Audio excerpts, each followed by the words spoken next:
तपाईलाई पैताला पोल्ने समस्या छ हैन, राति पोलेर सुत्नै सक्नुहुन्न, जलन हुन्छ, जति गर्दा पनि कम हुँदैन भने यी कारणहरू हुन सक्छन्, ख्याल गर्नुहोला।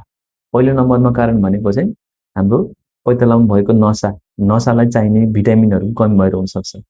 नसालाई चाहिने भिटामिनहरु कमी भनेको चाहिँ भिटामिन डी हुन सक्छ, भिटामिन बी12 भन्ने हुन सक्छ, कहिलेकाहीँ भिटामिन बी1 र बी6 को कमीले गर्दा हुन सक्छ।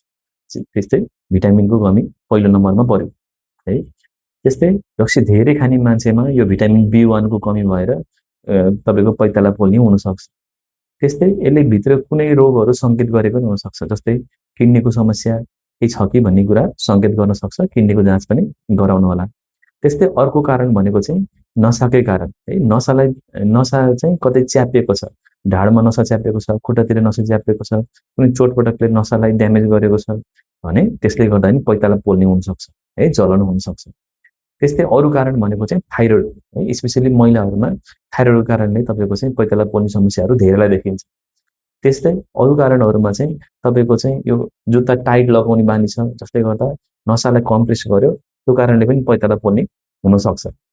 त्यस्तै धेरै लामो समयसम्म उभिएर काम गर्नुपर्ने व्यवसाय हो, जस्तै सेक्युरिटी गार्ड होस्, टिचर होस्, उहाँहरूमा धेरै उभिँदाखेरि त नसाहरूमा त्यो कम्प्रेसन परेर अथवा च्यापिएर त्यो कारणले पनि तपाईको चाहिँ पोल्ने हुन सक्छ नसाहरू।